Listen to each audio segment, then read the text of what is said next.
পক্ষে উকিল দাঁড়ায়, সত্যি এটা আমাদের জন্য অত্যন্ত লজ্জাজনক। আমরা সরকার, প্রশাসন কিংবা কোনো সংগঠনের দায় দিতে চাই না। আমি ব্যক্তিগতভাবে মনে করি দর্শক কোনো সংগঠনের হতে পারে না।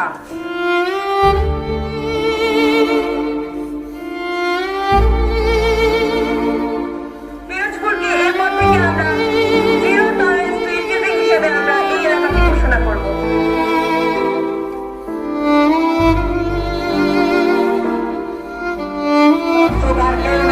দর্শক আমাদের মধ্যেই মানুষ জানায়।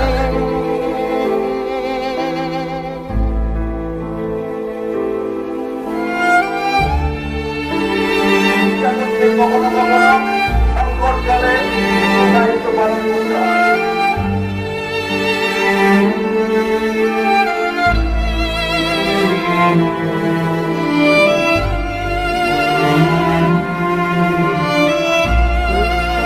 কিন্তু এই সুযোগে যেসব হবে সারা দেশে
কক্সবাজারের টেকনাফে চতুর্থ শ্রেণীর ছাত্রীকে ধর্ষণের মামলায় এক মাদ্রাসার শিক্ষককে গ্রেপ্তার করেছে পুলিশ। সিলেট এমসি কলেজ ছাত্রাবাসের সংঘবদ্ধ ধর্ষণের মামলায় এজাহারভুক্ত ৩ আসামিকে রিমান্ডে নিয়েছে পুলিশ। বেড়াতে যাওয়া তরুণীকে গণধর্ষণের ঘটনায় জড়িতদের গ্রেফতার ও দৃষ্টান্তমূলক শাস্তির দাবিতে ক্যাম্পাসে বিক্ষোভ হয়েছে। নোয়াখালীর বেগমগঞ্জে এক গৃহবধূকে ধর্ষণ চেষ্টা ও বিবস্ত্র করে নির্যাতনের ভিডিও ফেসবুকে ছড়িয়ে দিয়েছে বখাটেরা। পিরোজপুরকে এরপর থেকে আমরা জিরো টলারেন্স টু ইফটিজিং হিসেবে আমরা এই এলাকাকে ঘোষণা করব।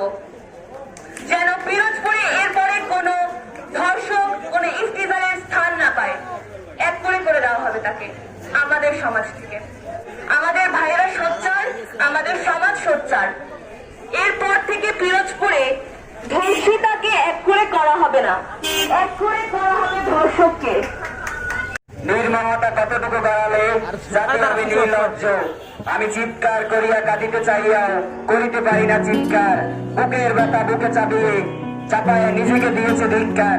আজকে আমরা আমাদের ধর্ষিতা মা বোনদের বিচারের দাবিতে এবং আগামীতে যেন এই ধরনের আমাদের মা বোনকে আর ধর্ষিত না হতে হয় সেই জন্য এই দাবিতে যারা আমরা এখানে দাঁড়িয়েছি সবাইকে ধন্যবাদ দেওয়ার কিছুই নেই, কারণ আমরা আমাদের ভোট থেকে নিজ নিজ দায়িত্বের স্থান থেকে এসে এখানে দাঁড়িয়েছি।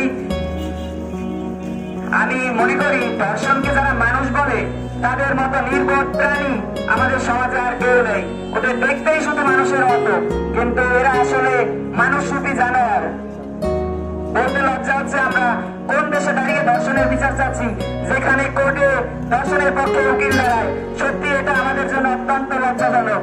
আমরা সরকার, প্রশাসন কিংবা কোনো সংগঠনের দায় দিতে চাই না। আমি ব্যক্তিগতভাবে মনে করি দর্শক কোনো সংগঠনের হতে পারে না। এরা আসলে এরা দেখতে মানুষের রূপ ধারণ করলে এরা মানুষ নয়। আমরা দর্শনের বিচার চাই। আমরা কেমন বিচার চাই? আমি মনে করি তার rapist does not deserve a quick death. এদেরকে ধুকে ধুকে মারা উচিত এবং এমন ভাবে মারা উচিত যেন সামনের দিনে কোনো দর্শক যদি দর্শকের কথা চিন্তাও করে থাকে তারা তাদের চোখের সামনে যেন এইরকম ভয়াবহ চিত্র ফুটে ওঠে। আমি আমার ভাইদেরকে আহ্বান জানাতে চাই, আমাদের বন্ধু রক্ষা করার দায়িত্ব আমাদেরই। আমি একান্তভাবে ব্যক্তিগতভাবে মনে করি দর্শকের প্রথম ধাপ হচ্ছে ইফটিজিং। আমরা আমাদের সমাজে শুধু পিরোজপুরের কথা চিন্তা করি, আমরা কৃষ্ণচূড়া মোড় গেলেই দেখতে পাই সেখানে একদম পকেটে ছেলে স্কুল টাইমে দাঁড়িয়ে থাকে।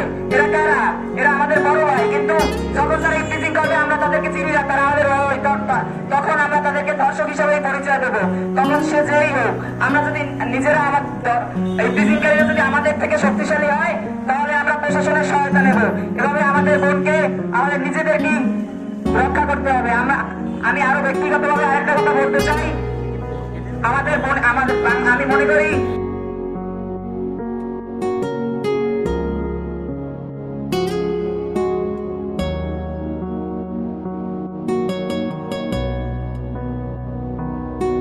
শতাধিক নারী দিনের পর দিন ভালোবাসার মানুষটির কাছে দর্শিত হচ্ছে, কিন্তু দিন শেষে শুধু স্ত্রী অধিকার পাওয়ার জন্য, কিন্তু দিন শেষে সে প্রতারকের শিকার হচ্ছে।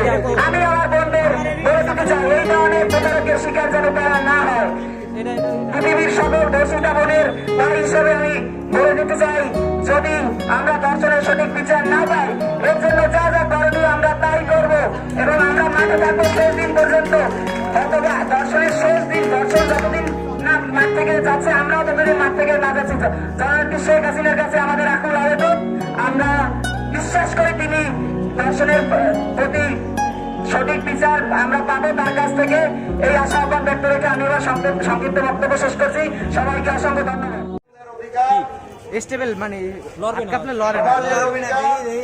রাষ্ট্রের অধিকার প্রতিষ্ঠা করতে কখনো কখনো সংকটকালে কিছু দায়িত্ব পালন করতে হয়। তোমরা এখন ঘরে বসে আসো, তোমরা শিক্ষা প্রতিষ্ঠান বন্ধ, ইউনিভার্সিটি বন্ধ, স্কুল বন্ধ, কলেজ বন্ধ। সেই সময় তোমরা লক্ষ্য করেছো আমাদের দেশে সমাজে মারাত্মক ব্যাধি দেখা দিয়েছে। তার মধ্যে অন্যতম হলো ধর্ষণ। আপনারা রাস্তার উপর দিয়ে হাঁটুন। আরেকটি মারাত্মক ব্যাধির সৃষ্টি হয়েছে, বিশেষ করে মেয়েরা খেয়াল করো, এই সময় বাল্য বিবাহ বেড়ে গেছে। এই মোটরসাইকেলটাকে আটকাও, আটকাও, ফিরে এলাম, ফিরে এলাম, একে ফিরে এলাম, ফিরে যাবে। হ্যাঁ, আবু ভাইকে সাহায্য করো, আবু ভাইকে সাহায্য করো। কেউ বেশি করলে মোটরসাইকেলের চাবিটা পুলিশের হাতে দিয়ে দাও। আমাদের এখন কিছুটা রাগ, কিছুটা ক্ষোভ, কিছুটা বিক্ষোভ থাকতেই পারে, কারণ যেভাবে দেশব্যাপী পত্রিকা খুললে, টিভির স্টল দেখলে একটার পর একটা ধর্ষণের খবর আসছে। পাশাপাশি আমরা লক্ষ্য করছি প্রশাসনিক কঠোর পদক্ষেপও আসছে। কোথাও কোথাও প্রশাসনিক শৈথিল্য, পক্ষপাতিত্ব, আইনের প্রতি অবহেলা, ক্ষমতাসীনদের প্রতি আনুগত্য, এইসব কারণে কিছু কিছু ব্যত্যয় হচ্ছে। কিন্তু এই সুযোগে দেশব্যাপী মহামারী করোনার মতো আরেকটি মহামারী শুরু হয়েছে, তা হচ্ছে ঘরে ঘরে ধর্ষণ। এটিকে আমাদের প্রতিবাদ করার জন্য সবাইকে মাঠে নামতে হয়েছে, মাঠে নামতে হবে। কথা বলছি না, গত কয়েকদিন ধরে এই গাড়ি ডাকতাম, এই গাড়ি ডাকতাম, এই মোটরসাইকেল ডাকতাম। হ্যাঁ, আমি এর কাছে বলেছি। তো এই যে মহামারীর মতো, একে রুখতে হলে ঐক্যবদ্ধভাবে মাঠে নামতে হবে। তোমাদেরকে স্যালুট জানাই। আমি প্রেস ক্লাবের সভাপতি হিসেবে শুধু নয়, আমি জেলা দুর্নীতি প্রতিরোধ কমিটির সভাপতি হিসাবে আমি অনেককে লক্ষ্য করছি। আমাদের সেই দুর্নীতি প্রতিরোধ কমিটির যে স্কুল কলেজের সদস্য সংঘ আছে, তার সদস্য অনেক এসছে। তোমাদের সহ সকল তরুণদের আমি অভিবাদন জানাই। সুশাসনের জন্য নাগরিক এই কমিটির সভাপতি হিসাবে তোমাদেরকে অনুরোধ করব, আজকে মাঠে নেমেছ, যতদিন পর্যন্ত দৃশ্যমান ব্যবস্থা এই রাষ্ট্রের পক্ষ থেকে আমরা না দেখব, ততদিন পর্যন্ত আমরা মাঠে থাকবো। গত 2-3 দিন ধরে এখানে মানববন্ধন হচ্ছে। আজকে তোমরা করছো, কালকে কেউ করবে, পরশু কেউ করবে। যার যতটুকু সুযোগ আছে এসে অংশগ্রহণ করবে।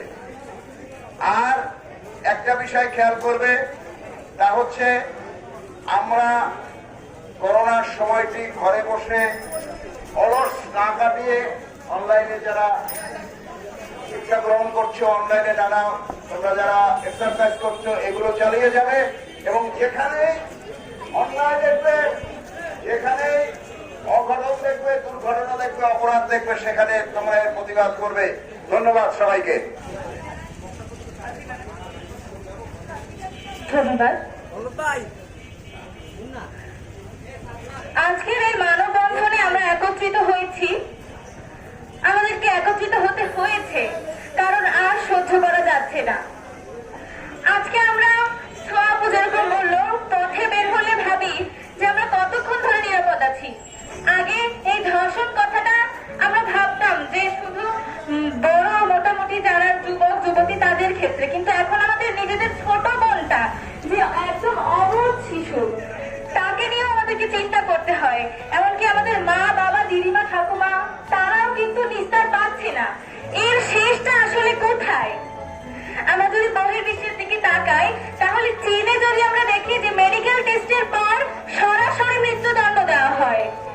সৌদি আরবে শুক্রবার জুম্মার নামাজের শেষে সর্বসম্মুখে তাকে মৃত্যুদণ্ড দেওয়া হয়। এছাড়াও বিভিন্ন দেশে শুকরের খাঁচায় ফেলে মৃত্যু, শিরোচ্ছেদ করা, হাত পা কেটে ফেলা, ক্যাস্ট্রেশন ইত্যাদি মতো বিভিন্ন ধরনের শাস্তি দেওয়া হয়। কিন্তু আমাদের দেশে ধর্ষণের কি বিচার হচ্ছে? আজকে ঢাকায় আমরা প্রচন্ড গণ আন্দোলন দেখছি, তাদের সঙ্গে আমরা একত্রতা প্রকাশ করছি এবং আমরা এটাই চাই যে ধর্ষকের শাস্তি শুধুমাত্র মৃত্যুদণ্ড। কিল আর রেপিস্ট, আজকে আমাদেরকে সোচ্চার হতে হবে। যদি আমরা দেখি যে ধর্ষণের ঘটনাগুলো অনেক বড় বড় হিসেবে আমাদের সামনে এসেছে, যেমন আমরা যদি দেখি কুয়াকাটার যে তাসফিয়ার হত্যাকাণ্ড, তারপরে নারায়ণগঞ্জের যে ধর্ষণের কাণ্ড, এই সকল ধর্ষণের যারা ধর্ষক তারা কিন্তু এখন জামিনে আছেন। কি বিচার পেলাম আমরা বিচার চাই। ধর্ষণের শাস্তি একমাত্র মৃত্যুদণ্ড, আর এটাই যেন কার্যকর হয়। শুধুমাত্র যাবজ্জীবন বা কয়েক বছরের জেল হলে কখনোই ধর্ষণ বন্ধ হবে না। আমাদের দেশে ধর্ষণ সম্পূর্ণভাবে বন্ধ করতে হবে এবং আমাদের সবার আগে মেয়েদেরকে সেলফ ডিফেন্সিংটা শেখার জন্য অনেক বেশি জোর দিতে হবে, শিক্ষিত করতে হবে এবং ছেলেদেরকে মানবিক মূল্যবোধ তার আগে এই শিক্ষা। তখন পড়ালেখা, স্বাভাবিক জীবনযাপন যেন একটা হুমকি স্বরূপ হয়ে দাঁড়িয়েছে।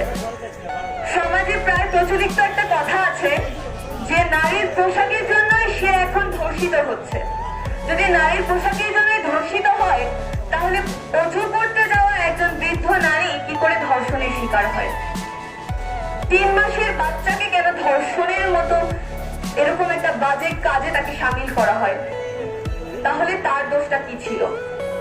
6 বছরের সাইমাকে কেন তাহলে ধর্ষণ করা হয়েছিল? বর্তমান পরিস্থিতি নিয়ে আসলে আমাদের বলা, আমরা বাকরুদ্ধ। একজন মেয়ে হিসেবে আমি লজ্জিত যে আমার দেশে আমার সুরক্ষাটা আমি পাচ্ছি না। এক্ষেত্রে আমি মনে করি অবশ্যই প্রশাসনের পাশাপাশি সমাজের সকল ছেলেদের, বড় ভাইদের, আঙ্কেলদের এগিয়ে আসা উচিত। সত্যি বলতে বর্তমান যে বাংলাদেশের পরিস্থিতি, তাতে পোশাক, ধর্মীয় অনুশাসনের কথা যদি আমি একজন নারীর ধর্ষণের কারণ হিসেবেই ধরি, তাহলে ধর্মীয় অনুশাসন কি শুধুমাত্র একজন নারীরই থাকা উচিত? পুরুষের কি ধর্মীয় অনুশাসন থাকা উচিত না? যদি পুরুষের ধর্মীয় অনুশাসন থাকতো, তার মধ্যে নৈতিক মূল্যবোধ থাকতো, তাহলে কি একজন নারী ধর্ষিত হতো?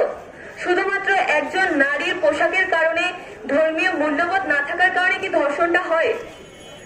বর্তমান পরিস্থিতিতে এমন অবস্থা দাঁড়িয়েছে, সারা বাংলাদেশে শোনা যাচ্ছে বাবার থেকে নিজের কন্যা রেপ হচ্ছে, নিজের ভাইয়ের থেকে নিজের বোন ধর্ষিত হচ্ছে, ছেলের থেকে মা ধর্ষিত হচ্ছে। এর থেকে লজ্জাস করার কি হতে পারে? সত্যি বলতে নিজেদের কাছে এখন শঙ্কা লাগে, বাসায় যে থাকছি এটা কি নিরাপদ? আমার বাবা, আমার ভাই, এদের থেকে কি আমি নিরাপদ? বর্তমান সমাজে আমি জানি না কাদের কি মনে হয়, তবে মেয়ে হিসেবে আমরা নিরাপত্তাহীনতায় ভুগি সারাটাক্ষণ। নিজেদের মধ্যে একটা অজানা আশঙ্কা কাজ করে। আমরা চাই সব ছেলেরা আসবে তাদের বোনদেরকে সাহায্য করার জন্য। আজকে আমাদের সাথে আমাদের অনেক ভাইয়েরা একত্রিত হয়েছে। আমি আশা করব সারা বাংলাদেশের সব জায়গায় সব ভাইয়েরা তাদের বোনদেরকে বাঁচাতে এভাবে একত্রিত হবে। এ পর্যায়ে আমরা আমাদের এক ভাইয়েরই মতামত শুনবো। আমন্ত্রণ জানাচ্ছি আফিফকে তার অনুভূতি ব্যক্ত করার জন্য।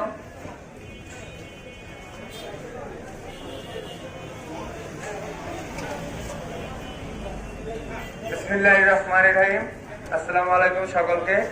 আজ একটি GLTS তথা গ্লোবাল ল থিঙ্কার সোসাইটি দ্বারা আয়োজিত মানববন্ধনে আপনারা যারা ধর্ষণ বিরোধী কাজে আমাদের সাহায্য করতে উপস্থিত হয়েছেন, আপনাদের সকলকে ধন্যবাদ।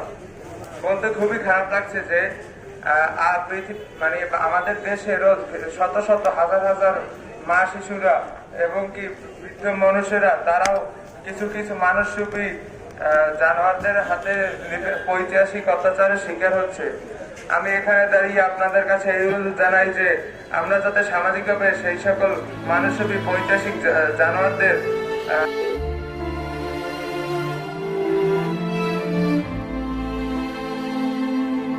বয়কট করতে পারি। আপনারা সকলে মিলে আমাদেরকে সাহায্য করবেন এবং সরকার অথবা আইন শৃঙ্খলা বাহিনী যারা আছে তারা সকলেই তাদেরকে পাকড়াও করে তারপর শাস্তি যাতে মৃত্যুদণ্ড হয় সেটা অবশ্যই আমাদেরকে চেক করবেন। এবং আমাদের বোনেরা যারা আছে, আমাদের বোনেদের উচিত নিজেকে এমনভাবে প্রতিষ্ঠিত করা তারা যেন রাস্তায় বেরোলে যারা যে ধর্ষক তারা যাতে তাদেরকে নিয়ে ধর্ষণ করার চিন্তা তো দূরের কথা, তাদের নিয়ে বিরূপ মন্তব্য করার সাহস না পায়। আপনারা নিজেকে সেমনভাবে প্রতিষ্ঠিত করবেন। এবং পরিশেষে বলতে চাই যে আমরা সকলেই যারা যারা আছি পুরুষ বা আমাদের বন্ধু বান্ধবের ক্ষেত্রে যারা আছে, আমাদের মেয়ে বন্ধুদের আমরা নিয়ে সাহায্য করবো, এই বিষয় নিয়ে তাদের সাহায্য করবে। কোনোরূপ বিরূপ কাজকর্ম দেখলে আমরা এগুলো দিয়ে তার মেয়েদের হেল্প করবো। এই বলে আমি আমার সংক্ষিপ্ত বক্তব্য শেষ করছি। ধন্যবাদ।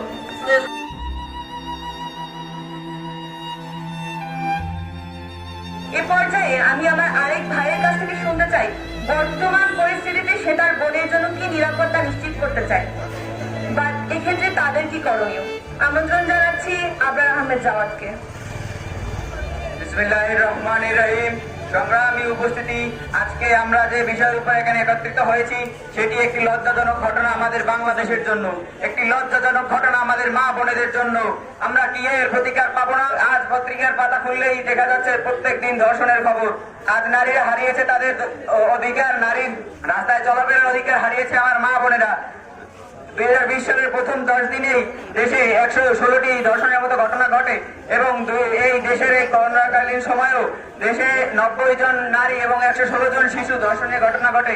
আপনারা আপনাদের নিজেদের বিবেকের কাছে প্রশ্ন করুন, আপনারা কি মানুষ রূপী অমানুষ হয়ে যাচ্ছেন না? আপনাদের জন্য আজ আমাদের গোটা জাতি কলঙ্কিত, আপনাদের জন্য দেশের স্বাধীনতা কলঙ্কিত। সকল ধর্ষণের দৃষ্টান্তমূলক শাস্তি দাবি করে আমি আমার বক্তব্য এখানেই শেষ করছি। আউযু বিল্লাহি মিনাশ শাইতানির রাজিম। বিসমিল্লাহির রহমানির রহিম।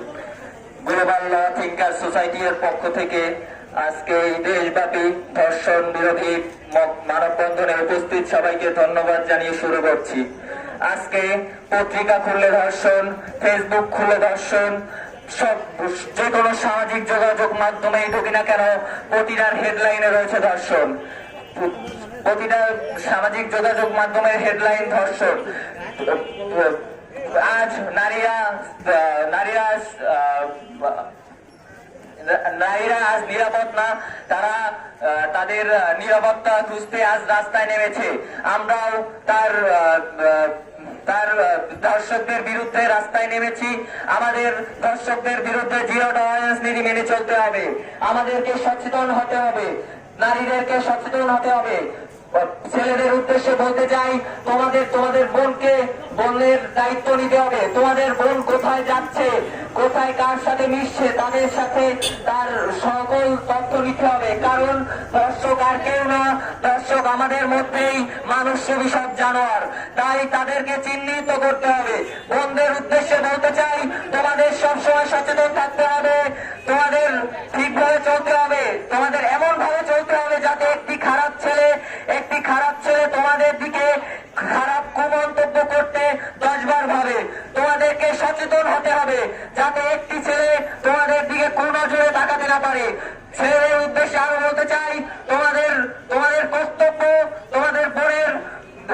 বোনের নিরাপত্তা রক্ষা করা। আমরা চেষ্টা করব আমাদের পিরোজপুরের সকল বোনদের নিরাপত্তা রক্ষায় প্রশাসনকে সঙ্গে নিয়ে আমরা সবাই একসাথে কাজ করব। আমরা ধর্ষকের ছবি ভাইরাল করবো এমন ভাবে যাতে কোনো গ্রামের অলিগলিতেও যদি ধর্ষককে দেখা যায় তখন প্রশাসনের সহায়তা নিয়ে আমরা তাকে ধরে শাস্তি দিতে পারি। আমরা বাংলাদেশ সরকারের প্রধানমন্ত্রী মাননীয় প্রধানমন্ত্রী জননেত্রী শেখ হাসিনার কাছে একটাই দাবি জানাবো, 30 দিন বা 60 দিনের মধ্যে সুস্থ আইনের মধ্যে দর্শকের এমন শাস্তির ব্যবস্থা করতে হবে যাতে আর কোন দর্শক আর কোন অমানুষ কোন নারীর উপর সহিংসভাবে নৃশংসভাবে অত্যাচার করতে না পারে। ধন্যবাদ সবাইকে। আসসালামু আলাইকুম। এখানে অনেকেই বক্তব্য দিয়েছে, সবাই ধর্ষণের বিপক্ষে বলেছে কির জন্য ধর্ষণ হয়। আমি শুধু বলতে চাই কেন ধর্ষকের বিচার হয় না। আমাদের দেশে এখন গড়ে বর্তমানে প্রত্যেকদিন 4টা করে ধর্ষণ হচ্ছে, তার পরিপ্রেক্ষিতে কি 4টা করে বিচার হচ্ছে বর্তমানে? না, একটা নজিরও নেই। মাস কেটে এমনকি বছরে যদি আমরা দেখি যে একটা ধর্ষকের বিচার হলেও হচ্ছে, এমনকি অনেক ধর্ষক মামলা তো আমরা মামলাই করা হচ্ছে না। এর কারণ কি? এর কারণ হচ্ছে আমরা। কারণ আমরা যদি এর বিপক্ষে যাই, আমরা যদি ধর্ষকের বিপক্ষে যাই, তাহলে কিন্তু এর বিচার হচ্ছে এবং আমাদের দেশ থেকে ধর্ষণের পরিপাত হচ্ছে। কিন্তু আমরা করছি কি, যে ধর্ষণের শিকার হয় তাকে এমন ভাবে হ্যারাস করছি যে সে আরেকবার ধর্ষণের শিকার হচ্ছে আমাদের কারণে। তাই আমাদের সবাইকে জানতে হবে, আমাদের এই সমাজকে পাল্টাতে হবে। কারণ আমাদের জানতে হবে, বুঝতে হবে যে নারী সেই মা, আর একটি মাই বলে একটি জাতিকে করতে। তাই আমাদের সকলকে একত্রিত হয়ে মানতে হবে, বুঝতে হবে যে আমাদের দেশকে যদি পাল্টাতে হয় তাহলে এই ধর্ষণ ইত্যাদিন সকলকে আমাদের মুক্ত একটি সমাজ করতে হবে। তাই সকলকে সর্বশেষে বলে যাচ্ছি যে আমরা সবাই মানসিকভাবে যদি আমাদের মূল্যবোধ বৃদ্ধি করি এবং এই ধর্ষক এবং ধর্ষণ যারা সাহায্য করছে তাদের বিরুদ্ধে কার্যক্রম পরিচালনা করি। ধন্যবাদ সকলকে। এছাড়াও বিভিন্ন দেশে সুপারের খাতায় ফেলে মৃত্যুর শিরচ্ছেদ করা, হাত পা কেটে ফেলা, গ্যাস স্টেশন ইত্যাদি মতো বিভিন্ন ধরনের শাস্তি দেওয়া হয়। কিন্তু আমাদের দেশে ঘটনা শুরু হচ্ছে।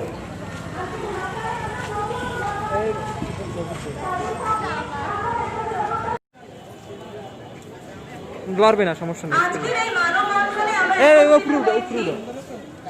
আমাদেরকে কারণ লোকের বিশ্বের দিকে তাকাই, তাহলে চীনে যদি আমরা দেখি যে মেডিকেল টেস্টের পর আবু ভাইকে সাহায্য করো তো।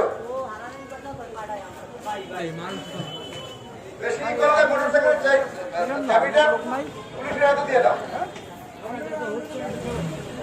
আমাদের এখন কিছুটা রাগ, কিছুটা ক্ষোভ, কিছুটা বিক্ষোভ থাকতেই পারে। এটাকে ইংরেজিতে তো বলা হয় হিউম্যান চেঞ্জ। আমরা কি চেঞ্জ করতে পেরেছি? তাহলে সামনে খেয়াল করবে হিউম্যান চেঞ্জ যেন হয়। আমি প্রারম্ভিক কথা বললাম, যারা ছবি তুলতে চান তাদেরকে আমি অনুরোধ করছি।